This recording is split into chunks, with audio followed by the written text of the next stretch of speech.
ईमान गाजी, Ali Abdal, Magnus media, इन सबके पास अपनी नीश की नॉलेज को छोड़ के एक और ऐसी चीज है जिसकी वजह से कोई इनका लेवल टच नहीं कर पा रहा, और वो है इनका एडिटिंग स्टाइल। एडिटिंग तो बहुत लोग करते हैं, लेकिन एक एडिटिंग स्टाइल क्रिएट कर पाना तभी पॉसिबल होता है जब आपके पास एडिटिंग की बेसिक से लेकर एडवांस तक की सारी नॉलेज हो, और आज मैं आपको यही सिखाने वाला हूँ। इस वीडियो में मैं आपको बेसिक एडिटिंग रिसोर्सेज को ढूंढने से लेके सही तरह से ट्रांजिशन और एनिमेशन लगाने से लेके एडिटिंग साइकोलॉजी और इफेक्ट्स को क्रिएट करने तक सारा काम सिखाऊंगा, वो भी कैपकट पे, जिसको आप फोन पे और पीसी पे दोनों जगह इस्तेमाल कर सकते हो। अगर आपको कैपकट की या एडिटिंग की जीरो नॉलेज भी है तो भी इस वीडियो को पूरा देखना, क्योंकि इस वीडियो के एंड तक आप 90% यूट्यूब क्रिएटर से ज्यादा अच्छी एडिटिंग सीख चुके होंगे, और पूरी वीडियो के दौरान मैं कुछ ना कुछ एडिटिंग साइकोलॉजी सिखाता रहूंगा, तो एक सेकंड को भी स्किप मत करना, वरना हो सकता है आप बहुत ही इंपॉर्टेंट इन्फॉर्मेशन मिस कर दो।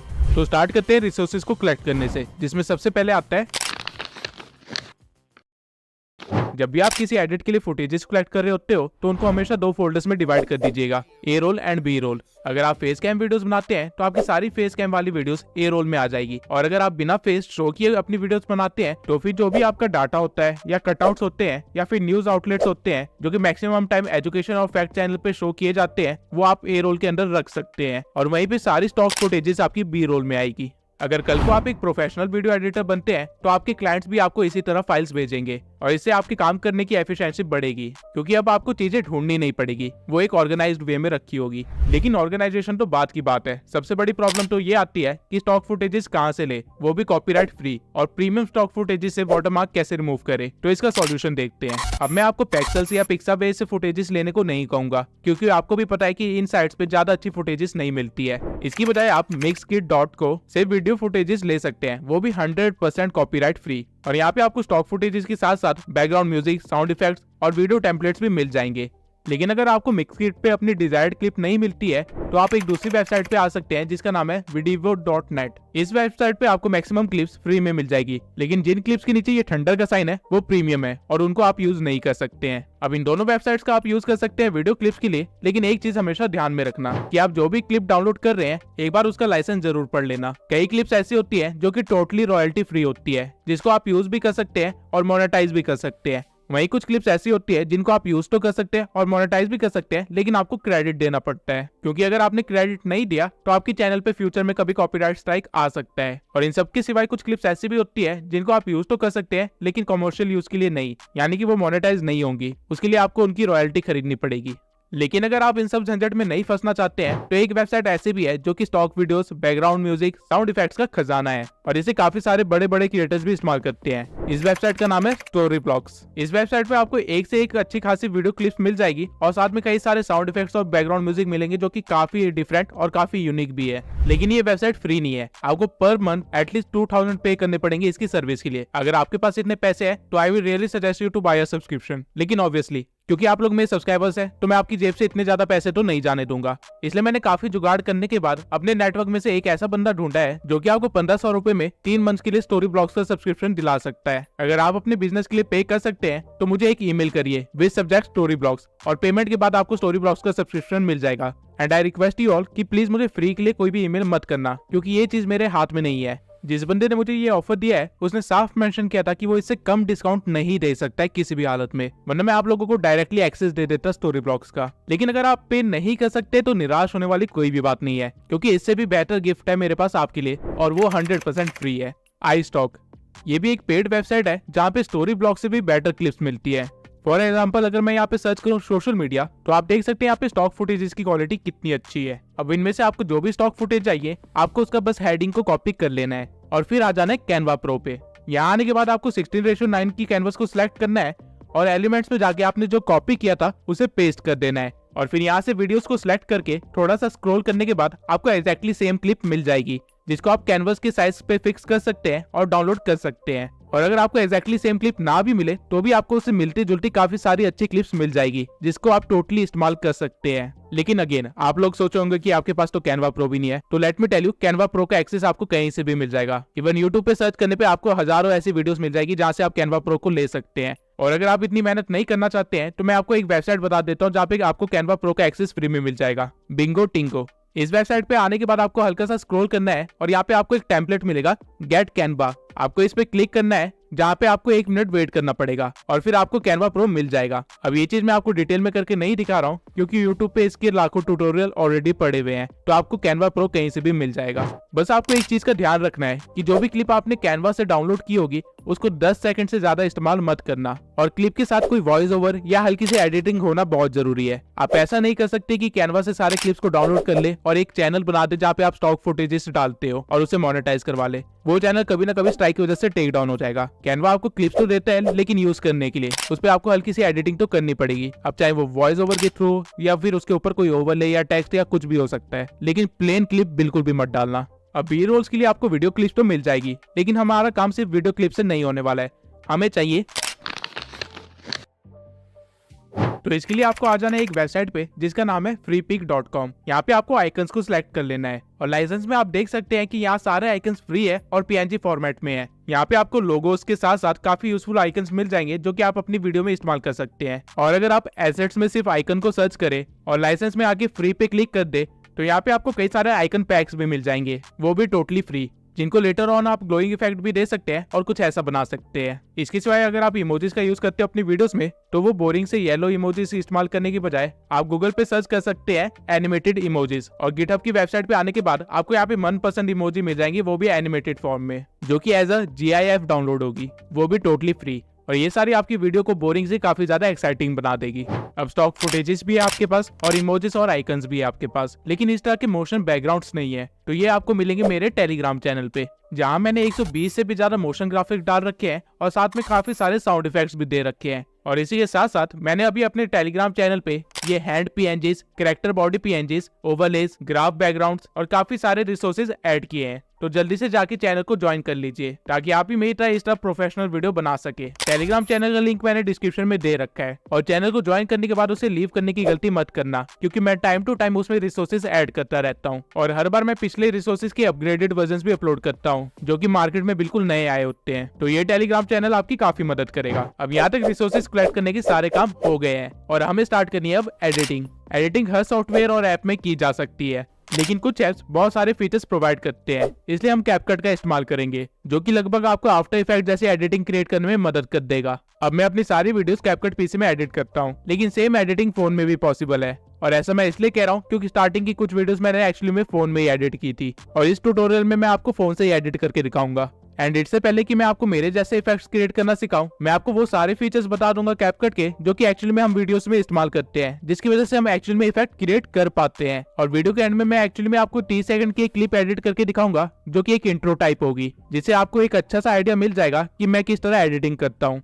और उस 30 सेकंड की क्लिप में मैं जितने हो सकता है उतने सारे फीचर्स को इस्तेमाल करके दिखाऊंगा, ताकि आप कैपकट को भी अच्छे से सीख पाए और साथ में इफेक्ट्स को क्रिएट करना भी अच्छे से सीख पाए। तो शुरू करते हैं। जब भी आप कैपकट ओपन करेंगे आपको एक मेन वीडियो इंपोर्ट करनी पड़ेगी, जो कि आएगी आपकी मेन लेयर पे, जिसको आप यहाँ से प्ले कर सकते हैं। याद रखना आपको हमेशा कैपकट का आउटरो डिलीट करना है। उसके बाद अगर आप इस प्लस पे क्लिक करेंगे और किसी और वीडियो या इमेज को इंपोर्ट करेंगे तो वो इसके बिल्कुल बगल में आ जाएगी, जो कि एक सीक्वल टाइप बना देगी। लेकिन अगर आपको वीडियो के ऊपर कुछ ऐड करना है तो आपको यहाँ ओवरले पे जाना पड़ेगा, और यहाँ ऐड ओवरले पे क्लिक करने के बाद आप कुछ भी इंपोर्ट कर सकते हैं। अब जो भी वीडियो आप इंपोर्ट करेंगे वो आपकी मेन लेयर के ऊपर आ जाएगी, जिसके साइज को आप 2 फिंगर से एडजस्ट कर सकते हैं। अब अगर आप लेयर पे जाके देखेंगे तो ये हमारी लेयर 1 होगी, और अगर आपको इसके ऊपर भी कुछ इमेज या वीडियो डालनी है तो आपको अगेन ओवरले पे जाना पड़ेगा और ऑब्जेक्ट को ऐड करना पड़ेगा, और ये हमारी लेयर 2 होगी। अब मैं आपको बताता हूँ कि लेयर्स को कैसे सेट कर सकते हैं, लेकिन उससे पहले आई होप कि आपको समझ आ गया होगा कि लेयर्स वर्क कैसे करती है। सबसे पहले आपका एक मेन ट्रैक होता है जिसके ऊपर लेयर 1 आती है, और उसके ऊपर फिर लेयर 2, 3, 4 एंड सो ऑन आती रहती है। ऊपर वाली लेयर हमेशा नीचे वाली लेयर को ढकने का काम करती है। अब मान लेते हैं जब आप एडिटिंग कर रहे होंगे तो आपने काफी सारे लेयर्स को ऐड कर लिया होगा, जिसे आप ड्रैग करके चेंज नहीं कर सकते हैं। तो आपको बस क्लिप को सिलेक्ट करना है और लेयर में जाके उसको लेयर नंबर चेंज कर देना है। अब भले ही मेरी क्लिप लेयर 1 पे है और इंस्टा वाली क्लिप लेयर 2 पे, लेकिन जैसे मैं इस क्लिप को लेयर 2 करूंगा इंस्टा PNG हाइड हो जाएगा, क्योंकि कैपकट ने ऑटोमेटिकली इंस्टा PNG को लेयर 1 बना दिया। अब अगर मुझे इंस्टा PNG वापस लाना है तो बस मैं उसको सिलेक्ट करूंगा और वापस से लेयर 2 बना दूंगा, और अब मुझे दोनों चीजें विजिबल होगी। तो इससे आप ये तो समझ ही गए होंगे कि डजंट मैटर आपकी क्लिप टाइमलाइन में कहाँ पे है, आपको बस उसकी लेयर नंबर सही रखने हैं। अब चलते हैं ब्लेंडिंग मोड में। अगर मैं अपने पीएनजी को सिलेक्ट करके उसका ब्लेंड मोड ओवरले करूं तो उस पीएनजी की ओपेसिटी कम हो जाएगी, लेकिन वो जहाँ पे भी होगा उसके नीचे वाली क्लिप की सैचुरेशन बढ़ जाएगी। काइंड ऑफ आप कह सकते हैं कि वो पीएनजी अपनी लाइट पीछे की तरफ डालने लग जाएगी बजाय आगे शो करने के। वहीं डार्कन को सिलेक्ट करने पे मेरा पीएनजी डार्क हो जाएगा, यानी कि उसके ब्राइट एरियाज कम हो जाएंगे। और ठीक इसके अपोजिट में लाइटन करने पे मेरे पीएनजी के डार्क एरियाज भी लाइट अप हो जाएंगे। हार्ड को सिलेक्ट करने पे मेरे पीएनजी के कलर्स थोड़े ज्यादा कॉन्ट्रास्टिंग हो जाएंगे और सॉफ्ट को सिलेक्ट करने पे मेरे कलर्स थोड़े से फेड हो जाएंगे। बर्न सिलेक्ट करने पे आपको एक बर्न इफेक्ट मिल जाएगा और अगर आप डॉज को सिलेक्ट करते हैं तो उसका पर्पस होगा कि आपके पीएनजी को शो करना। डजंट मैटर वो किस तरह के बैकग्राउंड में है, वो कलर को चेंज करता रहेगा आपके बैकग्राउंड और पीएनजी के अकॉर्डिंग और ट्राई करेगा कि आपका पीएनजी जितना विजिबल हो सके उतना दिखाई दे। अब अगर आप कभी गलत ब्लेंड मोड यूज करेंगे तो आपके साथ कुछ ऐसा होगा। इसलिए ब्लेंड मोड और लेयर्स की नॉलेज होना बहुत ही जरूरी है। लेकिन ब्लेंड मोड को आप किस तरह इस्तेमाल कर सकते हैं? आपने एक बहुत ही कॉमन क्लिप देखी होगी जहाँ एक कंफ्यूजिंग बैकग्राउंड के साथ बहुत सारे क्वेश्चन मार्क्स आगे की तरफ आ रहे होते हैं। तो एक्चुअली में ये ब्लेंड मोड से ही क्रिएट किया जाता है। आपको बस अपने बैकग्राउंड को इंपोर्ट कर लेना है और फिर ओवरले में जाके क्वेश्चन मार्क वाले क्लिप को ऐड कर लेना है और ब्लेंड मोड में जाके उसकी ब्लेंडिंग मोड चेंज कर देनी है। आप अलग अलग ब्लेंड मोड लगा के देख सकते हैं कि ये किसके साथ परफेक्टली बैठ रहा है। जैसे कि यहाँ पे ओवरले ऐड करने पे इफेक्ट तो अच्छा मिल रहा है, लेकिन मेरे बैकग्राउंड भी डार्क हो रहा है जो कि मुझे नहीं चाहिए। वही फिल्टर में ऐसा कुछ भी नहीं हो रहा है। लाइटन मोड में क्लिप कुछ ज्यादा ही लाइट हो गई है, जिसकी वजह से काफी क्वेश्चन मार्क्स गायब हो गए हैं। और ठीक इसी तरह आप अलग अलग ब्लेंड मोड का इस्तेमाल करके देख सकते हैं। अब सारे ब्लेंड मोड्स ट्राई करने के बाद मुझे फिल्टर बेस्ट लगा इस क्लिप के लिए। आप इस स्लाइडर से इसकी ओपेसिटी भी कम ज्यादा कर सकते हैं और हमारी वीडियो कुछ ऐसी बन जाएगी। अब क्योंकि इस क्लिप की स्पीड थोड़ी सी कम है तो मैं इसे फास्ट कर दूंगा। अब अगर मैं आपको सेम चीज किसी और क्लिप के साथ करके दिखाऊंगा तो आपको काफी ज्यादा डिफरेंस दिखेगा। फॉर एग्जाम्पल, इस क्लिप का बैकग्राउंड ब्लैक है और क्वेश्चन मार्क्स थोड़े व्हाइट में है, तो जब मैं इस पर डार्कन ब्लेंड मोड इस्तेमाल करूंगा मेरी मेन क्लिप अब क्वेश्चन मार्क्स के अंदर दिखाई दे रही है और इससे आप काफी अमेजिंग इफेक्ट क्रिएट कर सकते हैं अगर आपके पास सही क्लिप्स हुई तो। मैं आपको प्रेफर करूंगा कि हर क्लिप के साथ सारे ब्लेंड मोड्स एक बार ट्राई जरूर कीजिए, क्योंकि कई बार अनएक्सपेक्टेडली आप कुछ यूनिक भी क्रिएट कर लेते हैं। अब इस क्लिप पे मुझे लाइटन और डॉज पे काफी अच्छे विजुअल्स मिल रहे हैं, तो इनमें से मैं किसी एक को चूज कर लूंगा और हमारी क्लिप कुछ ऐसी बन जाएगी।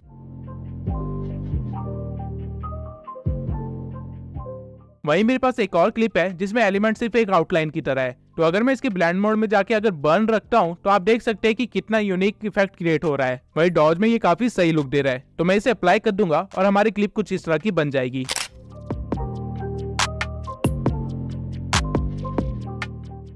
तो बिल्कुल ठीक इसी तरह आप लेयर्स और ब्लेंड मोड का इस्तेमाल करके काफी सारे अलग अलग चीजें क्रिएट कर सकते हैं। और अगर आपको ये चीज सही से यूज करनी आ गई तो आप काफी सारे सिनेमैटिक इफेक्ट्स भी क्रिएट कर सकते हैं, वो भी सिर्फ ब्लेंड मोड से। अब आते हैं, की फ्रेम्स इतनी पावरफुल चीज है कि इसके बिना आफ्टर इफेक्ट जैसा सॉफ्टवेयर भी किसी काम का नहीं है। आप जो भी मूवमेंट या एनिमेशन टाइप देखते हैं उन सब में की फ्रेम का इस्तेमाल किया जाता है, लेकिन एक्चुअल में की फ्रेम्स होते क्या है? अगर मैं इजी वे में एक्सप्लेन करूं तो की फ्रेम का काम होता है डाटा को कलेक्ट करना और अगले डाटा तक यानी अगले की फ्रेम तक उसे स्मूथली कैरी आउट करना। यानी अगर मैं स्क्रीन पे यहाँ पे एक पीएनजी लगा दूं और उसके बाद उसके ऊपर एक की फ्रेम लगा दूं तो ये की फ्रेम इस पीएनजी का सारा डाटा कलेक्ट कर लेगा कि ये पीएनजी स्क्रीन पे कहाँ पे है, कितने एक्सिस पे है, इसका साइज कितना है, इसका कलर क्या है और साथ में जितनी भी प्रॉपर्टीज आप इमेजिन कर सकते हैं उस सबको ये कलेक्ट कर लेगा। और इस पीएनजी को थोड़ा सा आगे बढ़ा के मैं एक की फ्रेम और लगा दूं और इस पीएनजी के साथ थोड़ी छेड़छाड़ करूं तो ये वाला की फ्रेम नए डाटा को कलेक्ट करेगा, यानी कि इस पोजीशन पे इस पीएनजी की क्या क्या प्रॉपर्टीज है उसे कलेक्ट कर लेगा। और जब मैं वीडियो को प्ले करूंगा तो इस की फ्रेम से लेके उस की फ्रेम तक जो भी चेंजेस हुए हैं उसे ये स्मूथली रन आउट करेगा और इस तरह आप एक एनिमेशन और मूवमेंट को क्रिएट करते हैं। अब इसको कैपकट में कैसे यूज करते हैं उसको दिखाने के लिए मैं एक बैकग्राउंड को इम्पोर्ट कर लेता हूँ और उसके बाद ओवरले में जाके मैं अपने लोगो को इंपोर्ट कर लूंगा, जिसकी लेंथ मैं थोड़ी सी इंक्रीज कर दूंगा। अब मेरा लोगो बीच में है और वीडियो के प्ले करने के 10 सेकंड बाद भी वो वहीं पे है, लेकिन मैं चाहता हूँ कि इसके अंदर थोड़ी मूवमेंट हो और ये छोटा सा होके कॉर्नर में लग जाए, तो इसके लिए मैं यूज करूंगा की फ्रेम, जो कि आपको यहाँ पे मिलेगा। तो सबसे पहले मैं पीएनजी की स्टार्टिंग में ही एक की फ्रेम लगा दूंगा ताकि उसकी पोजीशन सेव हो जाए और उसके बाद नियरली 5 सेकंड पे एक और की फ्रेम लगाऊंगा और पीएनजी को छोटा करके उसे एक कोने पे लगा दूंगा। अब जब मैं वीडियो को रन करूंगा तो आपको कुछ ऐसा देखने को मिलेगा।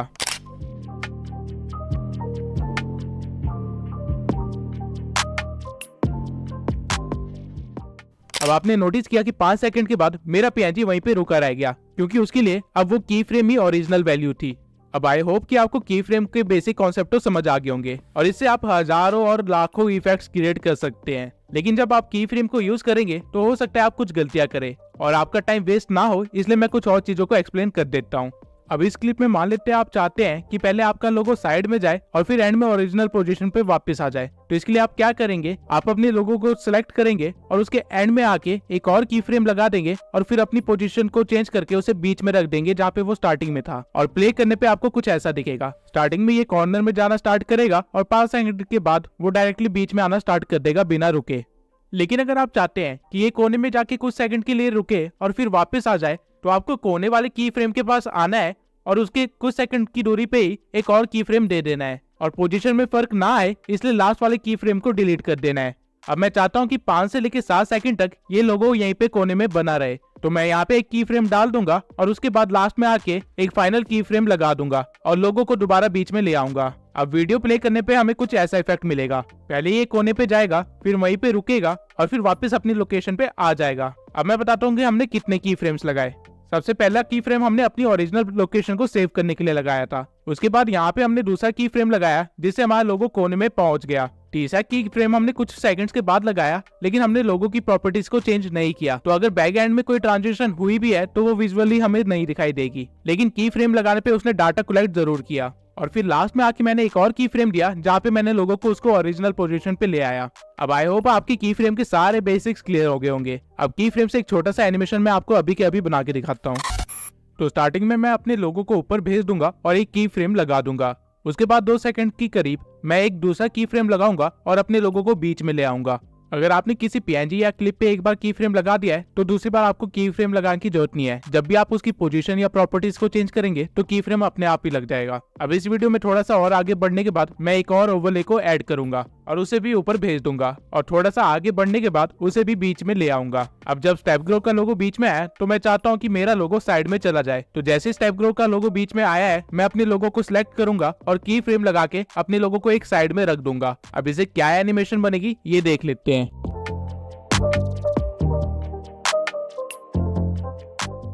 अब मैं स्टेप ग्रो के लोगो को स्ट्रेच कर लूंगा। अब वीडियो प्ले करने के बाद मैं फील कर रहा हूँ कि ट्रांजिशन थोड़ी लेट है, तो मैं की फ्रेम को डिलीट करके उसे पिछले की फ्रेम के थोड़े से पास रख दूंगा और फिर से सही पोजीशन पे सेट कर दूंगा। एक बात आपको हमेशा याद रखनी है कि की फ्रेम जितने पास होंगे ट्रांजिशन उतनी जल्दी होगी और की फ्रेम जितने दूर होंगे ट्रांजिशन उतनी धीरे होगी। अब ये कुछ इस तरह का बन जाएगा।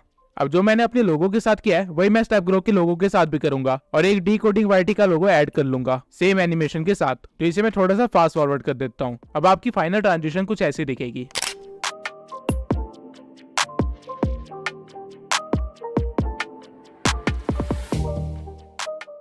अब अगर मैं चाहता हूं कि कुछ सेकंड्स के बाद हम तीनों का लोगो एक साइड में आके लग जाए, तो मैं पहले अपने लोगो को सिलेक्ट कर लूंगा और फिर जहाँ पे ये खत्म हुआ है वहां पे जाके एक की फ्रेम लगा के अपने लोगो की टाइमिंग थोड़ी सी बढ़ा दूंगा। अब मुझे फास्ट ट्रांजिशन करनी है तो दूसरा की फ्रेम में थोड़ा सा पास ही लगाऊंगा और पोजीशन चेंज कर दूंगा। बिल्कुल सेम वे में ही मैं स्टेप ग्रो और डिकोडिंग वाईटी के लोगो को भी स्ट्रेच कर दूंगा और चेक करूंगा कि मैंने अपने लोगो में की फ्रेम कहाँ लगाया है और वहीं पे उन दोनों के लोगो में भी की फ्रेम लगा दूंगा और उनको सही सही जगह पे रख दूंगा। इसके बाद जब मैं वीडियो रन करूंगा तो कुछ ऐसी ट्रांजिशन बन जाएगी जहाँ पहले मेरा लोगो आता है, फिर स्टेप ग्रो का लोगो आता है, फिर डिकोडिंग वाईटी का लोगो आता है और फिर हम तीनों का लोगो एक लाइन में लग जाता है। अब ठीक इसी तरह आप की फ्रेम का सही तरीके से इस्तेमाल करके इवन 3D इफेक्ट्स भी बना सकते हैं, जैसा कि आपने मेरी वीडियोस में देखा होगा। और ये एग्जैक्टली करते कैसे हैं ये वीडियो के लास्ट में मैं आपको करके दिखाने वाला हूँ। लेकिन उससे पहले अगर आपको अपनी की फ्रेम्स के बीच की ट्रांजिशन को थोड़ा और स्मूथ करना है तो आपको अपनी की फ्रेम को सिलेक्ट करना है और यहाँ पे ग्राफ वाले ऑप्शन पे आ जाना है और यहाँ पे आपको काफी सारे ग्राफ्स मिल जाएंगे जो कि एक्चुअल में मूवमेंट्स की स्पीड को शो कर रहे हैं। तो आपको इन एनिमेशन के लिए इजी इन 3 को चूज कर लेना है और आउट एनिमेशन के लिए इजी आउट 3 को, और फाइनल एनिमेशन कुछ ऐसा हो जाएगा।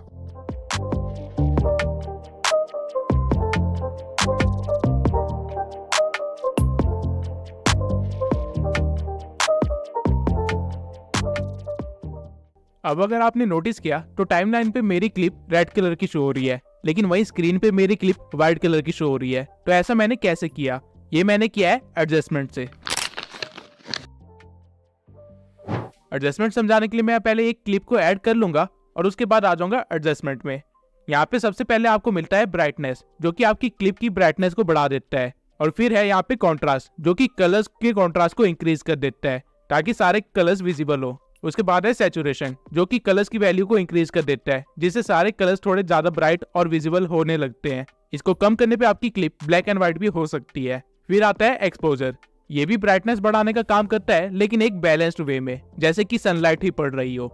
फिर आता है शार्पन, जहाँ से आप अपनी डिटेल्स को हाईलाइट करवा सकते हैं, जैसे कि बाल्स हो गए या फिर पत्ते हो गए। उसके बाद आता है HSL, जो कि रियल गेम चेंजर है। यहाँ से आप स्पेसिफिकली किसी भी कलर को चेंज कर सकते हैं या उसे हाईलाइट करवा सकते हैं। फॉर एग्जाम्पल, इस क्लिप में येलो बहुत ज्यादा है, तो अगर मैं उसे सिलेक्ट करके उसका यूज चेंज कर देता हूँ और ग्रीन की साइड ड्रैग करता हूँ, तो हमारे क्लिप के अंदर जितने भी येलो पार्ट्स थे वो ग्रीन में कन्वर्ट हो जाएंगे। और इसकी सैचुरेशन बढ़ाने पे ग्रीन कलर और भी ज्यादा शो होने लग जाएगा, और लुमिनेंस बढ़ाने से ग्रीन कलर में थोड़ी सी लाइट आएगी, यानी वो थोड़ा सा ब्राइट होने लग जाएगा। ठीक इसी तरह आप हर कलर के साथ यहाँ पे खेल सकते हैं। डार्क ब्लू को चेंज करने पे लड़की के कपड़े चेंज हो रहे हैं, और जो कलर्स क्लिप में विजिबल नहीं हो रहे हैं उनके इफेक्ट्स भी आपको विजिबल नहीं होंगे। लेकिन हर क्लिप में हर तरह के कलर्स होते हैं, इसलिए सिर्फ उन्हीं कलर्स को चूज कीजिए जिनको आप चेंज करना चाहते हैं। बाकी कलर्स के साथ छेड़छाड़ मत करना। और ध्यान रहे कि कभी भी ऑरेंज को ज्यादा चेंज मत करना, क्योंकि आपकी स्किन का कलर भी ऑरेंज ही होता है, तो उसको चेंज करने पे आपकी स्किन का कलर भी चेंज होगा। अब HSL के साइड में ही आपको मिलता है ग्राफ, जहां आप RGB कलर्स की क्वालिटी के साथ कुछ ज्यादा ही कस्टमाइज वे में छेड़छाड़ कर सकते हैं। और अगर आप व्हाइट ग्राफ को छेड़ेंगे तो आपकी क्लिप की लाइट्स पे फर्क पड़ेगा। अब RGB हमारे प्राइमरी कलर्स होते हैं, जो कि हर क्लिप में अवेलेबल होते हैं, इसलिए यहाँ पे उनके ग्राफ दिए गए हैं। उसके बाद है हमारे पास यहाँ पे हाईलाइट्स, जो कि क्लिप्स के अंदर लाइट वाले एरियाज को अफेक्ट करता है। इसको आप बढ़ा भी सकते हैं और कम भी कर सकते हैं। वही साइड में आपको मिलेंगे शेडोज, जो कि डार्क एरियाज को अफेक्ट करता है। और टेम्परेचर से आप विंटर या समर्स वाला इफेक्ट दे सकते हैं। यू अगेन आपकी कलर्स को चेंज करने का काम करता है, लेकिन एक बैलेंस्ड वे में। और फेड आपकी वीडियो को थोड़ा सा कम कॉन्ट्रास्टिंग कर देता है। उसके बाद आपके पास आती है वैग्निटी, जिसे आप अपने क्लिप के कॉर्नर्स को या तो लाइट कर सकते हैं या फिर डार्क डाउन कर सकते हैं। और ग्रेन से आप अपनी क्लिप को थोड़ा सा क्रिस्पी बना सकते हैं। अब अगर आप ओरिजिनल वीडियो और फाइनल वीडियो को देखेंगे तो इसमें आपको काफी ज्यादा फर्क फील होगा। और इसी के साथ मैं आपको एक और छोटा सा फीचर दिखाना चाहता हूँ, जो कि है फ्रीज। फ्रीज करता क्या है कि आप अपनी क्लिप में जहाँ पे भी रुके हुए हैं वो वहाँ की एक इमेज ले लेता है, काइंड ऑफ आप स्क्रीनशॉट भी कह सकते हैं, और उसी क्लिप्स के बीच में ऑटोमेटिकली कट लगा के एडजस्ट कर देता है, जैसा कि आप देख सकते हैं। ये फीचर आपके बहुत काम आएगा अगर आप गेम एडिट्स या फिर मूवी एक्सप्लेनेशन वीडियो बनाते हैं तो। सबसे पहले मैं आपको एक्सप्लेन कर देता हूँ कि मास्किंग होती क्या है। मान लेते हैं आपके पास एक पिक्चर है और एक कटआउट है कुछ इस तरह का। अब अगर आप इस कटआउट को इस पिक्चर पे रखेंगे तो आपको क्या दिखाएगा? सिर्फ उतना ही पार्ट जितना कटा हुआ है। अब जो ये हमारा कटआउट था इसे मास्क बोलते हैं, और जो हमने अभी किया उसे मास्किंग कहते हैं। अब इसको कैपकट में कैसे करते हैं वो देख लेते हैं। सबसे पहले हम एक बैकग्राउंड ले लेंगे और फिर जाएंगे मास्क में। यहाँ आपको तरह तरह के मास्क मिल जाएंगे, और जिस भी मास्क को आप चूज करेंगे उसका कटआउट आपके पास आ जाएगा। अब मैं स्टार को जहां मर्जी घुमाऊं, स्टार के नीचे का एरिया यानी कि हमारा बैकग्राउंड हमें विजिबल होगा। और अगर आप नीचे इस एरो को हल्का सा खींचेंगे तो इसका फेदर इंक्रीज हो जाएगा, यानी आपके स्टार्स के कॉर्नर्स थोड़े फेड होने लग जाएंगे और थोड़े से एक्सपेंड होंगे, जिससे आपको कुछ ऐसा मिलेगा। सेम वे में आप अलग अलग मास्क को यूज कर सकते हैं, और आप अपने मास्क के साइज को भी चेंज कर सकते हैं। और यही अगर आप मिरर या सर्कल के मास्क के फेदर्स को हल्का सा इंक्रीज करेंगे तो आपको काफी सारे अच्छे इफेक्ट्स मिल जाएंगे। और इन सारे मास्क में हॉरिजॉन्टल मास्क सबसे ज्यादा यूज किया जाता है। अब मैं मास्क का इस्तेमाल करके आपको एक एनिमेशन बना के दिखाता हूँ। तो सबसे पहले मैं अपने बैकग्राउंड को इंपोर्ट कर लूंगा और फिर अपने लोगो को इंपोर्ट करूंगा। अब मैं चाहता हूँ कि मेरा PNG कुछ सेकंड्स के बाद स्क्रीन पे आए, तो मैं स्टार्टिंग के कुछ सेकंड्स के बाद अपने PNG को लगा दूंगा जहां वो एकदम से शो होगा। लेकिन अगर मैं इसे रन करूं तो आप देख सकते हैं ये कितने प्लेन वे में शो हो रहा है, जो कि बहुत ही बेकार एनिमेशन बनेगी। तो मैं अपने बैकग्राउंड को चूज करूंगा और यहाँ मास्क में आ जाऊंगा और रेक्टेंगल मास्क को चूज कर लूंगा और इसे पूरा स्केल कर दूंगा ताकि स्टार्टिंग में मेरा कोई भी सीन कटआउट ना हो। और फिर लगा दूंगा एक की फ्रेम। उसके बाद हम थोड़ा सा आगे बढ़ेंगे जहां मेरा लोगो अपीयर होगा, और उससे पहले भी एक की फ्रेम लगा देंगे क्योंकि मुझे एक फास्ट इफेक्ट चाहिए। और फिर थोड़ा सा आगे बढ़ के जैसे ही मेरा लोगो अपीयर होता है वहां मैं एक और की फ्रेम लगा दूंगा और फिर एडजस्टमेंट में जाके एक्स एक्सिस और वाई एक्सिस को कम कर दूंगा। अगेन एक रेक्टेंगल बना लूंगा जिसको मैं 2 फिंगर से हल्का सा टिल्ट करके डायगोनली रख दूंगा और फेदर को इंक्रीज कर दूंगा कुछ इस तरह, जिसके बाद हमारी एनिमेशन कुछ इस तरह की बन जाएगी। पहले नॉर्मली एक बैकग्राउंड चलता है, फिर एक फास्ट इफेक्ट के साथ मेरा लोगो अपीयर होगा। इसी तरह आप मास्किंग से काफी सारे यूनिक चीजें क्रिएट कर सकते हैं। फॉर एग्जांपल ये सारे इफेक्ट्स मास्किंग से बने हैं, और वीडियो के एंड में मैं आपको मास्किंग से एक बहुत ही प्रोफेशनल इफेक्ट क्रिएट करके दिखाऊंगा। अब मास्किंग के बाद जो एलिमेंट आप सबसे ज्यादा अपनी वीडियोस में यूज करेंगे और जिसके बिना वीडियोस भी अधूरी होती है वो है कैपकट में आपको टेक्स्ट का बॉक्स यहाँ पे मिलेगा। यहाँ पे आप क्लिक करने के बाद कुछ भी लिख सकते हैं। फॉर एग्जांपल मैं यहाँ पे अपने चैनल का नाम लिख देता हूँ। जिसके बाद आपको यहाँ पे काफी सारे स्टाइल्स दिख जाएंगे जो कि आप अपने टेक्स्ट को दे सकते हैं। अब एक स्टाइल जो आपने सबसे ज्यादा रील्स में देखा होगा वो है ये, लेकिन इसको अच्छा दिखाने के लिए हमें चाहिए होगा एक बोल्ड फॉन्ट जो कि हम यहाँ से चूज कर सकते हैं और फिर अपने अकॉर्डिंग टेक्स्ट के साइज वगैरह को एडजस्ट कर सकते हैं। अगर आप टेक्स्ट के इफेक्ट्स पे आएंगे तो आपको यहाँ पे और भी कई सारे इफेक्ट्स दिख जाएंगे जो कि आप अपने टेक्स्ट पे अप्लाई कर सकते हैं। और वही स्टाइल सेक्शन में आपको ग्लो का एक सेक्शन मिलेगा जिसको अप्लाई करके आप अपने टेक्स्ट को थोड़ा सा ग्लो करवा सकते हैं। इवन आप ग्लो का कलर भी चूज कर सकते हैं और उसकी इंटेंसिटी को भी एडजस्ट कर सकते हैं। अब कुछ और इफेक्ट्स दिखाने के लिए मैं एक और टेक्स्ट को ऐड कर लेता हूँ। अब अगर मैं इसका ग्लो हटा के स्ट्रोक लगा दूं तो ये कुछ ऐसा दिखेगा। स्ट्रोक बेसिकली आउटलाइनिंग होती है जिसको आप यहाँ से मोटा पतला भी कर सकते हैं। और वहीं कैनवस में आप टेक्स्ट को बैकग्राउंड भी दे सकते हैं। शैडो में आपके टेक्स्ट को आपके मन चाहे कलर का एक शैडो मिल जाएगा जिसकी आप ओपेसिटी, ब्लर, डिस्टेंस और एंगल को भी छेड़छाड़ कर सकते हैं। और उसी के साइड में आपको मिलेंगी स्पेसिंग जिसमें आप अपने टेक्स्ट की अलाइनमेंट को, टेक्स्ट के बीच की स्पेस को और लाइंस के बीच की स्पेस को एडजस्ट कर सकते हैं। और स्पेसिंग के साइड में आपको मिलेगा बोल्ड, इटैलिक और अंडरलाइन का फीचर। अब मैं एक बार इफेक्ट्स में जाके इस टेक्स्ट को एक इफेक्ट दे दूंगा और फिर जाऊंगा एनिमेशन में। यहाँ पे आपको अपने टेक्स्ट के लिए काफी सारी एनिमेशन मिल जाएगी। इन एनिमेशन को बेसिकली 3 कैटेगरी में डिवाइड किया गया है, इन, आउट और लूप। इन एनिमेशन से आप अपने टेक्स्ट को किस तरह लाना चाहते हैं उसको कंट्रोल कर सकते हैं। आउट एनिमेशन से आप अपने टेक्स्ट को किस तरह वापस भेजना चाहते हैं उस चीज को डिसाइड कर सकते हैं। और लूप एनिमेशन में आपको काफी सारे इफेक्ट्स वगैरह मिलते हैं। और इवन इस स्लाइडर से आप एनिमेशन के ड्यूरेशन को भी डिसाइड कर सकते हैं। वहीं अगर एनिमेशन के साइड में मैं यहाँ बबल पे चला जाऊं तो आपका टेक्स्ट एक बबल में आ जाएगा। ये रोस्टिंग चैनल्स और एनिमे चैनल्स के लिए काफी यूजफुल होगा। अब कौन सा टेक्स्ट कहाँ पे यूज करना है, कैसे यूज करना है, किस एनिमेशन के साथ यूज करना है, ये टोटली आपके ऊपर है। कैपकट आपको काफी सारे प्रीसेट ऑलरेडी बना के दे रहा है इस चीज के लिए। अब मैं कैपकट का एक ऐसा फीचर बताने वाला हूँ जो कि अगर ना होता तो उस चीज को करने में आपको घंटों लग जाते और तब भी आप उसे परफेक्टली नहीं कर पाते। अब ये इफेक्ट शो करने के लिए मैं पहले एक प्लेन बैकग्राउंड को इंपोर्ट कर लूंगा और उसके बाद साइज इंक्रीज कर दूंगा। इसके बाद ओवरले से मैं अपनी क्लिप को ऐड करूंगा और इसे प्ले करके दिखाऊंगा। आप इस वीडियो में देख सकते हैं कि बच्चों की मूवमेंट है, तो मैं जाऊंगा कटआउट के ऑप्शन पे और रिमूव बैकग्राउंड पे क्लिक कर दूंगा, जिसके बाद ये वीडियो के बैकग्राउंड को रिमूव करना स्टार्ट कर देगा। और ये सिर्फ कुछ सेकंड्स ही लेगा इस काम को करने के लिए, जिसके बाद आपके पास कुछ ऐसा बचेगा।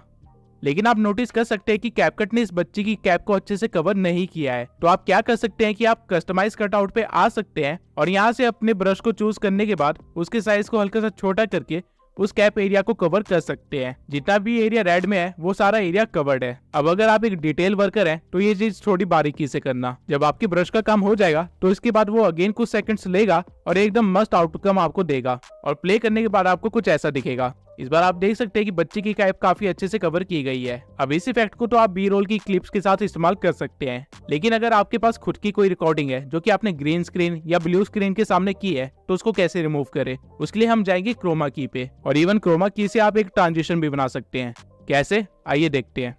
सबसे पहले आपको एक क्लिप को लेयर 1 पे रख देना है और उसके बाद अपनी ग्रीन स्क्रीन वाली क्लिप को लेयर 2 पे रखना है और उसको स्क्रीन के साइज के अकॉर्डिंग फिट कर देना है। फिर आपको आना है कटआउट पे और यहाँ से क्रोमा की को चूज करना है और फिर ग्रीन कलर को पिकअप करके आपको इंटेंसिटी को इंक्रीज करना है, जिससे ग्रीन कलर रिमूव होना स्टार्ट हो जाएगा। और शेडो से आप अपने ग्रीन स्क्रीन के पास वाले एलिमेंट्स को बचा सकते हैं। अब आप देख सकते हैं कि जो क्लिप हमने लेयर 1 पे रखी थी वो हमें शो हो रही है टीवी के पीछे।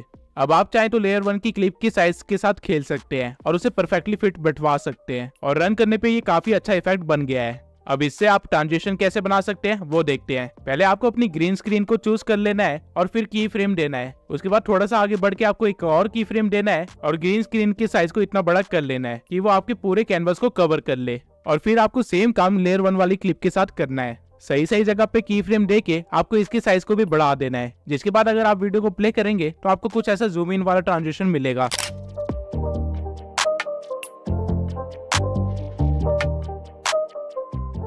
अब इस ट्रांजिशन में अपर स्पेस दिख रही है, तो हम बीच में आएंगे और लेयर 1 को सेट करेंगे और ऐसे ही थोड़े थोड़े सेकंड्स में इसे सेट कर देंगे, जिसके बाद फाइनली कुछ ऐसा बन जाएगा।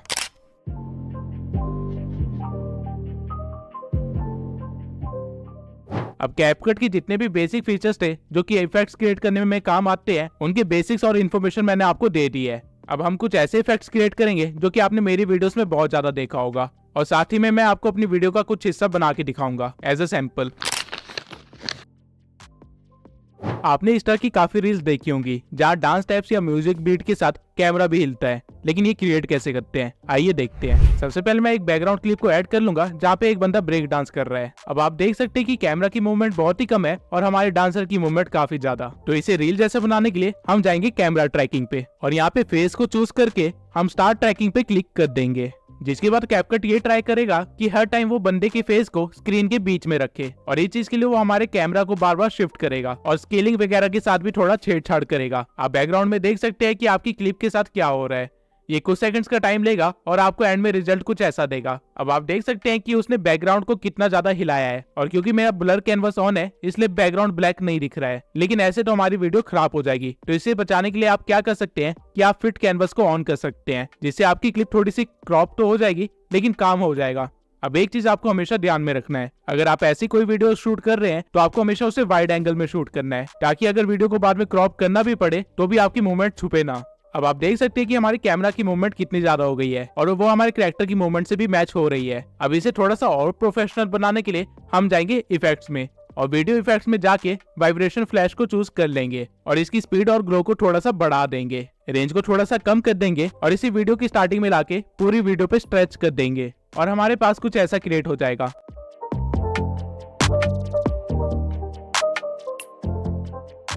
अब ऑल्दो ये काफी अच्छा इफेक्ट बन गया है, लेकिन इसे थोड़ा सा और स्पाइस अप करने के लिए हम एक और इफेक्ट को ऐड कर सकते हैं जिसका नाम है एस्ट्रल। अब मैं इसको भी पूरी वीडियो में स्ट्रेच कर लूंगा और हम कुछ ऐसा बना लेंगे। अब हर मूवमेंट पे एस्ट्रल इफेक्ट अच्छा नहीं लग रहा है तो मैं इसे स्टार्टिंग में रखूंगा और थोड़ा सा आगे बढ़ने के बाद अगेन इसे लगा दूंगा, जिसे हम एक बहुत ही सिनेमैटिक इफेक्ट क्रिएट कर लेंगे। और ठीक इसी तरह आप अपनी रील्स बना सकते हैं। अब कैपकट इफेक्ट्स, एनिमेशन और ट्रांजिशन से भरा हुआ है और इसी वजह से ये ऐप इतना फेमस भी है। और अगर आप इन चीजों को सही तरीके से इस्तेमाल करते हैं तो आप आफ्टर इफेक्ट जैसी एडिटिंग सिर्फ कैपकट से कर सकते हैं, लेकिन एक ही वीडियो में ये सारी चीजें बताना इम्पॉसिबल है। इसलिए मैं चाहता हूँ कि आप लोग अभी जाके मुझे इंस्टा पे फॉलो कर ले, क्योंकि मैं बहुत ही जल्दी इंस्टा पे एडिटिंग ट्यूटोरियल्स देने वाला हूँ जहाँ मैं आपको सारे फेमस इफेक्ट्स क्रिएट करना सिखाऊंगा और साथ ही काफी सारे हिडन इफेक्ट्स के बारे में भी बताऊंगा, जिससे आप अपनी वीडियोस को काफी ज्यादा सिनेमैटिक बना सकते हैं। इस वीडियो के अपलोड होने के 5 से 6 दिन बाद मैं इंस्टा पे एक्टिव हो जाऊंगा। अब रील्स तो आप लोग बना लेंगे, लेकिन मेरे जैसे इस इफेक्ट को कैसे क्रिएट करेंगे, चलिए एक बार इसे भी देख लेते हैं। इसके लिए सबसे पहले आपको एक क्लिप को अपनी मेन लेयर पे लाना होगा और फिर ऐड ओवरले से उसी क्लिप को इंपोर्ट करना होगा और उसका साइज फिक्स कर लेना होगा और चेक कर लेना कि कहीं पे कोई गलती ना हो। इसके बाद आपको अपने लेयर 1 को चूज करना है और कटआउट में जाके रिमूव बैकग्राउंड कर देना है। कैपकट अपना टाइम लेगा और आपके बैकग्राउंड को रिमूव करके दे देगा, जिसके बाद आपको अगेन ओवरले पे जाना है और अपने पीएनजी या क्लिप को ऐड कर लेना है और उसे सही जगह पे प्लेस करके एनिमेशन दे देना है। फॉर एग्जाम्पल मैं यहाँ पे एक लूप एनिमेशन दूंगा, राइट जूम, और इसे स्ट्रेच कर लूंगा। इसके बाद अगेन एनिमेशन में जाके एनिमेशन की टाइमिंग इंक्रीज कर दूंगा, जिससे कुछ ऐसा एनिमेशन बनेगा। अब इसको अपने कैरेक्टर के पीछे लगाने के लिए इस पीएनजी को सिलेक्ट करना है और लेयर पे आके आपको लेयर 1 को चूज करना है, जिससे ये आपका पीएनजी आपके कटआउट वाले लेयर के पीछे चला जाएगा और आपका इफेक्ट कुछ ऐसा बन जाएगा।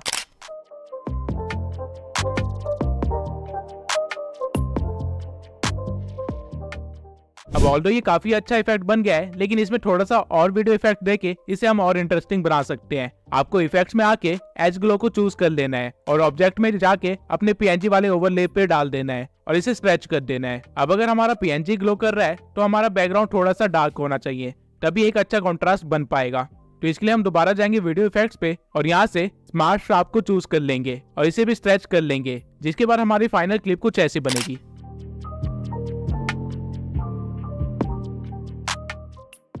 अब ये इफेक्ट तो आप लोग सीख गए और इसे आप अपनी वीडियो में कई बार यूज भी करेंगे, लेकिन ये वाला इफेक्ट मैंने कैसे बनाया इसके बारे में आप अभी भी डाउट में होंगे, तो आइए इसे भी डिकोड कर लेते हैं। सबसे पहले आपको एक बैकग्राउंड को ऐड कर लेना है, जो कि एक मोशन बैकग्राउंड भी हो सकता है। उसके बाद आपको टेक्स्ट पे आके एक टेक्स्ट को ऐड कर लेना है, फॉर एग्जाम्पल सब्सक्राइब मी, और स्टाइल में जाके आप पहले से एक फॉन्ट दे सकते हैं और उसके बाद इसके स्टाइल को चूज कर सकते हैं और इसे थोड़ा सा अच्छा बनाने के लिए इसे ग्लो भी दे सकते हैं। और फिर हम टेक्स्ट के साइज को थोड़ा सा बड़ा कर देंगे और फिर इस पे अप्लाई कर देंगे ये, जिससे आपका टेक्स्ट अपने आप वीडियो के एंड तक बना रहेगा। अब आपको इस वीडियो को कर लेना है एक्सपोर्ट और फिर वापस कैपकट पे आके वही बैकग्राउंड ले आना है और फिर ओवरले में आकर अपनी एक्सपोर्टेड वीडियो को ऐड कर लेना है और इसके साइज को सेट कर लेना है। जिसके बाद आपको जाना है मास्क में और यहाँ आके आपको सर्कल मास्क चूज कर लेना है और उसे फिर स्टार्टिंग में प्लेस करके आप एक की फ्रेम लगा सकते हैं उसके बाद आप जहाँ भी चाहें उसकी लोकेशन को सेट कर सकते हैं और बार बार की फ्रेम लगा सकते हैं। फॉर एग्जाम्पल यहाँ पे मैं एक सीधी लाइन में बार बार इसे रोकूंगा और की फ्रेम लगा दूंगा, और लास्ट की फ्रेम में मैं इसका साइज पूरा बढ़ा दूंगा ताकि हमारा टेक्स्ट पूरा विजिबल हो जाए। अब आप देख सकते हैं कि आपने कुछ ऐसा क्रिएट कर लिया है, लेकिन यहाँ पे एक चीज की कमी है और वो है एक PNG। तो हम दोबारा ओवरले में जाएंगे और एक मैग्नीफाइंग ग्लास का PNG डाउनलोड कर लेंगे। अब लेयर 1 में जहाँ जहाँ मैंने मास्क के की फ्रेम्स लगाए थे, एग्जैक्टली सेम जगह पे मैं अपने PNG पे भी की फ्रेम्स लगा दूंगा ताकि हमारा मास्क और हमारा PNG एक साथ मूव करे। और लास्ट की फ्रेम में मैं अपने PNG को नीचे गायब कर दूंगा, जिससे हमारी वीडियो कुछ ऐसी बन जाएगी।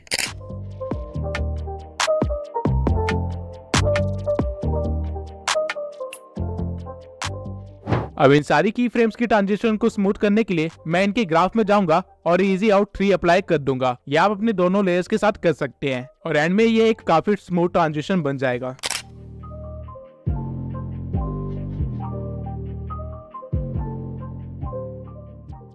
अब मैं एक बार आपको सारे इफेक्ट्स वगैरह यूज करके एक छोटा सा इंट्रो टाइप बना के दिखाता हूँ, जिससे आपको अच्छा सा आइडिया हो जाएगा कि किस तरह एडिटिंग की जाती है। तो सबसे पहले आपको एक बैकग्राउंड को ऐड कर लेना है और उसके रेशियो को 16:9 कर देना है ताकि YouTube पे सही फॉर्मेट में अपलोड कर सके। उसके बाद आपको बैकग्राउंड को थोड़ा सा स्ट्रेच करना है और उसको स्क्रीन पे सही जगह सेट कर देना है। इसके बाद में एडजस्ट में जाके हल्का सा कॉन्ट्रास्ट इंक्रीज कर देना है, ब्राइटनेस कम कर देनी है और एक्सपोजर को पूरा कम कर देना है, और शार्पनेस को थोड़ा सा बढ़ा सकते हैं और ग्राफ में हल्की सी डार्कनेस को बढ़ा सकते हैं। इसके बाद हम ऐड करेंगे ओवरले ईमान गाजी का, और इस ओवरले की ड्यूरेशन को थोड़ा सा बढ़ा देंगे। फिर करेंगे हम इसकी एनिमेशन की फ्रेम से।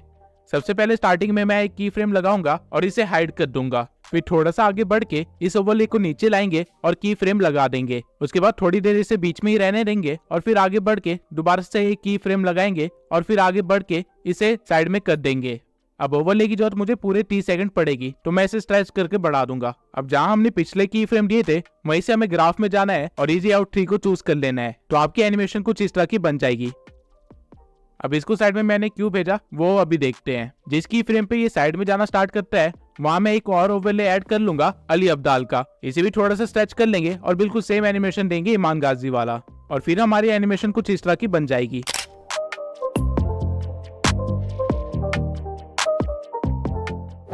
अब जहां से अली अब्दाल साइड में जाना स्टार्ट करता है वहां हम एक और ओवरले ऐड करेंगे और मैग्नेट्स मीडिया के लोगों को ऐड कर लेंगे, और इसके साथ भी हम सेम सीन करेंगे। अब हमारी फाइनल एनिमेशन कुछ इस तरह की होगी, जहाँ एक के बाद एक 3 लोगोस आते हैं और बीच में थोड़ी देर के लिए रुकते हैं। अब ये थोड़ी देर बीच में रुके क्यों थे? क्योंकि यहाँ पे हमें टेक्स्ट ऐड करना है, तो हम जाएंगे टेक्स्ट पे और ईमान गाजी लिख देंगे और एक बोल्ड फॉन्ट चूज कर लेंगे और फिर इसे स्टाइल में जाके हल्का सा ग्लो दे देंगे और इसकी इंटेंसिटी को थोड़ा सा कम कर दूंगा। इसके बाद मैं एनिमेशन में जाऊंगा और इन एनिमेशन में जाके ग्लिच एनिमेशन दे दूंगा और इसकी ड्यूरेशन को थोड़ा और कम कर दूंगा, और फिर आउट एनिमेशन में जाके अगेन मैं ग्लिच को चूज करूंगा और उसकी ड्यूरेशन को भी कम कर दूंगा, और उसके बाद बाहर आके टाइमलाइन में मैं टेक्स्ट की ड्यूरेशन को कम कर दूंगा, जिसके बाद हमें कुछ ऐसा देखने को मिलेगा।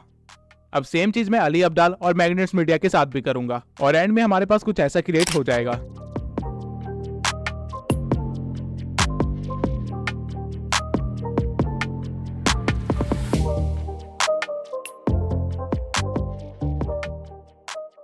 अब टेक्स्ट के बाद जब हमारा लोगो पीछे को जा रहा है, यहाँ पे मैं एक इफेक्ट दूंगा ब्लर का, और एडजस्टमेंट से ब्लर को थोड़ा इंक्रीज कर दूंगा। फिर इफेक्ट को सिलेक्ट करके जाऊंगा ऑब्जेक्ट में और यहाँ ओवरले पे अप्लाई कर दूंगा, जिससे ऐसा लगेगा कि हमारा ओवरले पीछे जा रहा है। सेम काम मैं अली अब्दाल के ओवरले के साथ भी करूंगा और इन इफेक्ट्स को अलग अलग ट्रैक पे रख के पूरा स्ट्रेच कर दूंगा ताकि ये वीडियो के एंड तक ऐसे ब्लर ही रहे, जिसके बाद ट्रांजिशन कुछ ऐसी बनेगी।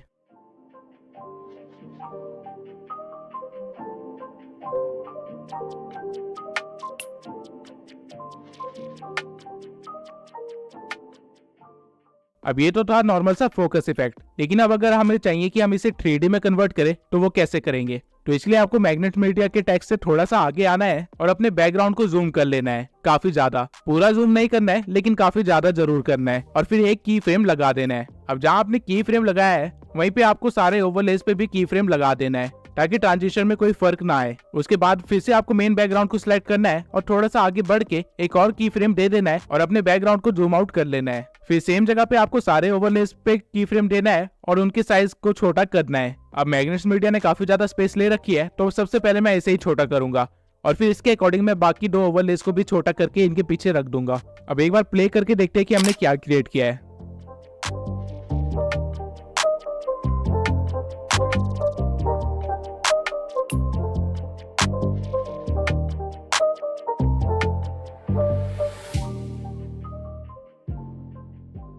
अब जहाँ से आपका जूम आउट स्टार्ट होता है वहाँ पे आपको एक और ओवरले को ऐड करना है और उसे इस तरह प्लेस कर देना है, जिसके बाद आपको इस पे की फ्रेम लगाना है और इसे जितना हो सके उतना जूम कर लेना है। फिर थोड़ा सा आगे बढ़ के इससे पहले कि हमारा 3D इफेक्ट रुके हमें एक और की फ्रेम लगाना है और अपने PNG को नॉर्मल साइज में ले आना है, जिससे आपका कुछ ऐसा बन जाएगा। अब इस क्राउड PNG को भी मैं एंड तक स्ट्रेच कर लूंगा। अब ये बन तो काफी सही गया है, लेकिन क्राउड की PNG ने मेरे लोगोस को हाइड कर लिया है, तो मैं वापस जाऊंगा अपने ओवरलेस में और लोगों की साइज को और छोटा करके उनको थोड़ा सा ऊपर कर दूंगा, जिससे वो अच्छे से शो हो।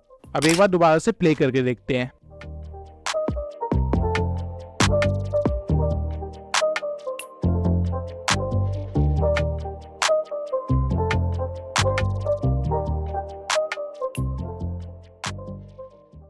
अब इफेक्ट तो काफी अच्छा बन गया है, लेकिन इनकी ट्रांजिशन को स्मूथ करने के लिए मैं हर जगह इजी आउट 3 लगा दूंगा। अब मुझे हल्का सा फील हुआ कि की फ्रेम मेरा थोड़ा जल्दी खत्म हो गया है, तो उसे डिलीट करके हम थोड़ा सा आगे बढ़ेंगे और की फ्रेम लगा देंगे और साइज सेट कर देंगे। अब जब हमारा 3D इफेक्ट बन गया है तो हम इसमें कुछ और एलिमेंट्स को भी ऐड करेंगे, जैसे कि टेक्स्ट, और टेक्स्ट को सही स्टाइल और ग्लो देने के बाद उसे सही जगह पे रख देंगे और टेक्स्ट की ड्यूरेशन भी वीडियो के एंड तक बना देंगे। इसके बाद हम अपने टेक्स्ट पे लगाएंगे एक एनिमेशन फ्लिकर का और इसकी स्पीड को थोड़ा सा बढ़ा देंगे। अब टेक्स्ट के अपीयर होने के कुछ सेकंड्स के बाद मैं एक स्प्लिट लगाऊंगा और राइट हैंड साइड वाले टेक्स्ट को चूज करके उसके ग्लो में जाके उसकी इंटेंसिटी और ग्लो दोनों इंक्रीज कर दूंगा और इसमें से एनिमेशन हटा दूंगा, तो इससे कुछ ऐसा इफेक्ट बनेगा।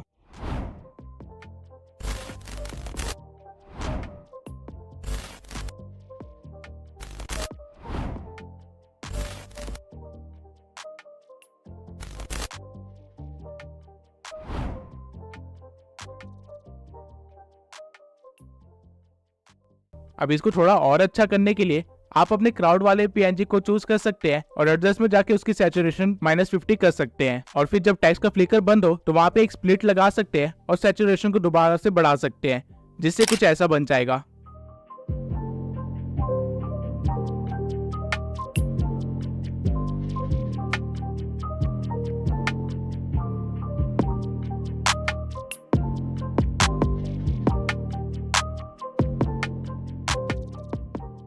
अब हमें सिर्फ इतना ही पार्ट चाहिए था, तो हम आगे के सारे हिस्से को डिलीट कर लेंगे और फिर सीक्वल को एक स्मूथ ट्रांजिशन के साथ स्टार्ट करने के लिए मैं लास्ट सीन का एक एसएस ले लूंगा और अपने टाइमलाइन में आके उसे ऐड कर दूंगा और क्रॉप में जाके उसे भी 16:9 में कन्वर्ट कर दूंगा। इसके बाद मैं एक ओवरले लगाऊंगा जहाँ पे नीचे मैं ग्रीन स्क्रीन को लगा दूंगा, जिसमें से मैं ग्रीन स्क्रीन को रिमूव कर दूंगा क्रोमा की पे जाके और अपने स्क्रीनशॉट को सही जगह पे एडजस्ट कर दूंगा। अब इन दोनों सीक्वल के बीच में आने वाले व्हाइट बॉक्स पे अगर आप क्लिक करेंगे तो यहाँ पे आपको काफी सारे ट्रांजिशंस मिल जाएंगे। आप इनमें से कोई भी ट्रांजिशन यूज कर सकते हैं, लेकिन इस टाइम पे इस सिचुएशन के अकॉर्डिंग पुल आउट वाला ट्रांजिशन सबसे बेस्ट इफेक्ट दे रहा है, तो मैं इसे चूज कर लूंगा और इसकी ड्यूरेशन को थोड़ा सा कम कर लूंगा और ऐसे आप अपनी वीडियो को कंटिन्यू कर सकते हैं। अब मैं एक बार दोबारा से वीडियो की स्टार्टिंग में आऊंगा और इफेक्ट्स में जाके स्पार्क में फायर प्लेस वाला इफेक्ट दे दूंगा और थोड़ी एडजस्टमेंट के बाद इसे पूरी वीडियो में स्ट्रेच कर दूंगा और ऑब्जेक्ट्स में जाके ऑल वीडियो को सिलेक्ट कर लूंगा और एंड में हम कुछ ऐसा क्रिएट कर लेंगे।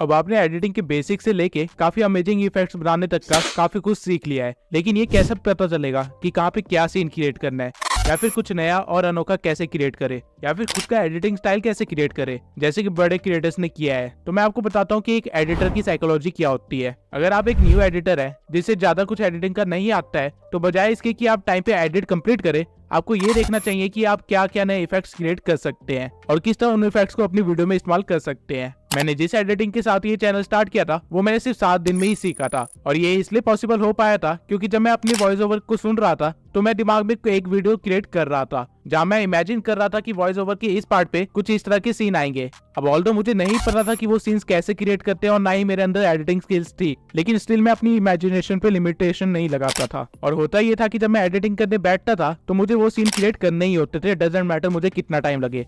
कई बार मैंने 2 सेकंड के सीन के लिए 2-2 घंटे भी निकाले हैं। जब मैं एडिटिंग करने बैठता था तो मैं उन सीन्स को कैसे क्रिएट कर सकते हैं और जिस सॉफ्टवेयर पे मैं एडिट कर रहा हूँ उस पे कैसे क्रिएट कर सकते हैं, इसके कई सारे ट्यूटोरियल्स देखता था, जिसकी वजह से मैं वो इफेक्ट्स क्रिएट कर पाता था। और इसी तरह मैंने 7 दिन के अंदर इतनी अच्छी एडिटिंग सीख ली थी। और इवन 7 दिन के बाद जब मैंने अपनी पहली वीडियो अपलोड करी और उसके बाद जब मैंने 3 वीडियो एडिट कर ली थी और मेरी एडिटिंग स्टाइल में जितना फर्क आया है वो आप खुद जाके देख सकते हैं। सेम चीज मैं आज तक फॉलो करता हूँ और इसलिए मेरी एडिटिंग इतनी इंप्रूव होती जा रही है टाइम के साथ। और अगर आप भी एक अच्छे एडिटर बनना चाहते हैं तो मैं आपको प्रेफर करूंगा कि आप इसी चीज को फॉलो करें। आपका मेन फोकस हमेशा इफेक्ट क्रिएट करने में होना चाहिए, टाइम डजंट मैटर, क्योंकि एक बार आपने इफेक्ट क्रिएट कर लिया तो उसको आप कई बार अलग अलग वे में इस्तेमाल कर सकते हैं। ये सारी चीजें टोटली आपकी इमेजिनेशन पे है। लेकिन अब आप कहेंगे कि हम तो इमेजिन भी नहीं कर पाते किस टाइम पे क्या सीन लाए, तो इसके लिए मैं आपको एक ही चीज सजेस्ट करूंगा कि आप थोड़ा और कंटेंट कंज्यूम करना स्टार्ट करें। आप अपनी निश में काफी सारे चैनल्स को देखें और साथ में अलग निश के चैनल्स को भी देखें कि वो किस तरह एडिट करते हैं। जब आप अच्छा खासा कंटेंट कंज्यूम करेंगे तो आपका दिमाग अपने आप काम करना स्टार्ट कर देगा कि इस टाइम पे मेरे को कुछ ऐसा सीन चाहिए होगा और फिर आपको बस उसको क्रिएट करना होगा। और अगर आप कोई चीज इमेजिन कर सकते हैं तो उसे क्रिएट भी कर सकते हैं। अपनी इमेजिनेशन पे गलती से भी लिमिटेशन मत लगाना ये सोच के कि मुझे नहीं आता क्रिएट करना या फिर मेरे पास तो ये सॉफ्टवेयर ही नहीं है। आपको बस इतना देखना है कि आप वो चीज सोच सकते हैं या नहीं, क्रिएशन हो जाएगी। अब खुद का एडिटिंग स्टाइल कैसे क्रिएट करें, तो सबसे पहले तो ये पता होना चाहिए कि एक एडिटिंग स्टाइल होता क्या है। एडिटिंग स्टाइल बेसिकली इफेक्ट्स के एक थीम को फॉलो करना होता है। फॉर एग्जांपल अली अब्दाल अपने एडिटिंग स्टाइल में पेपर फोल्ड का इस्तेमाल करता है। उसके सारे टेक्स्ट या पीएनजी पेपर फोल्डिंग या अनफोल्डिंग इफेक्ट के साथ आते हैं। वहीं ईमान गाजी ने रिसेंटली अपना एडिटिंग स्टाइल चेंज किया है और उसने 2D मोशन ग्राफिक्स का इस्तेमाल करना स्टार्ट कर दिया है, जहां वो ए रोल एंड बी रोल का इस्तेमाल करता है और बी रोल में वो 2D मोशन ग्राफिक्स दिखाता है। और वहीं मैग्नस मीडिया का एडिटिंग स्टाइल है 3D कैमरा ट्रैकिंग, जहां वो स्मूथ ट्रांजिशन करता है अपने कैमरा ट्रैकिंग से और उसकी पूरी वीडियो इसी तरह चलती रहती है। सेम वे में आप भी अपना एक एडिटिंग स्टाइल क्रिएट कर सकते हैं। अपना खुद का एडिटिंग स्टाइल क्रिएट करने के लिए आपको बस ये देखना है कि आप किन चीजों का सबसे ज्यादा इस्तेमाल करते हैं अपनी वीडियोस में। हर वीडियो में एटलीस्ट ये चीजें तो इस्तेमाल होती है, A roll, B roll, text, transition, background and PNGs. तो अगर आप इन चीजों के लिए कोई इफेक्ट क्रिएट कर सकते हैं या फिर खुद एक्सपेरिमेंट करके या फिर 3-4 लोगों क्रिएटर्स को देख के उनका कुछ मिक्स करके बना सकते हैं, तो आप खुद का एडिटिंग स्टाइल भी बना सकते हैं। अब ये एक काफी लंबा प्रोसीजर है और मुझे भी 15 से ज्यादा वीडियोस लगी अपनी एडिटिंग स्टाइल को चेंज करने में, और अभी भी मैं अपने एडिटिंग स्टाइल को क्रिएट करने में लगा हुआ हूँ। तो इसमें आपको जल्दबाजी करने की कोई जरूरत नहीं है, क्योंकि एडिटिंग एक लर्निंग प्रोसेस है। आप कभी भी एडिटिंग को ये नहीं कह सकते कि मैंने पूरी एडिटिंग सीख ली है, क्योंकि जब भी आपको लगेगा आपको सब कुछ आता है, आपको और कई सारे इफेक्ट्स, ट्रांजिशन और सॉफ्टवेयर वगैरह मिल जाएंगे जो कि आपको इस्तेमाल करने नहीं आते होंगे। अब आई होप ये वीडियो देखने के बाद आप एक नूब एडिटर से प्रो एडिटर तो बन ही गए होंगे। और मैंने ट्राई किया है कि मैं जितना ज्यादा हो सके उतनी सारी चीजें कवर कर सकूं, लेकिन एक वीडियो में हर चीज कवर नहीं की जा सकती है। और अगर आपको लग रहा है मैंने अपने एडिटिंग स्टाइल को ज्यादा डिकोड नहीं किया है, तो आप थ्राइव ट्यूबर के चैनल को देख सकते हैं। उन्होंने मेरे एडिटिंग स्टाइल पे काफी सारी वीडियोस बनाई है और वो काफी यूजफुल भी है। तो अब आ जाते हैं वीडियो के सबसे अवेटेड पार्ट के लिए, जो की है गिव अवे। तो पिछले गिव अवे का विनर जिसने हमारे से एक बोया माइक जीता है वो है सिंपल ग्रो 1। तो मैं सिंपल ग्रो 1 से रिक्वेस्ट करूंगा कि वो मुझे इंस्टा पे अपना एड्रेस भेज दे ताकि मैं उनको माइक डिलीवर कर सकूं। और इस वीडियो के गिव अवे में मैं आपको देने वाला हूं ब्लूटूथ ईयरबड्स। गिव अवे में पार्टिसिपेट करने के लिए आपको बस चैनल को सब्सक्राइब करना है और एक अच्छा सा कमेंट लिख के छोड़ देना है। विनर अगली वीडियो में अनाउंस होगा। आई होप ये वीडियो आपके लिए काफी यूजफुल रही होगी, और अगर एक्चुअल में ये आपके लिए यूजफुल थी तो मैं आपके रिव्यूज जरूर जानना चाहूंगा। मिलते हैं अगली वीडियो में।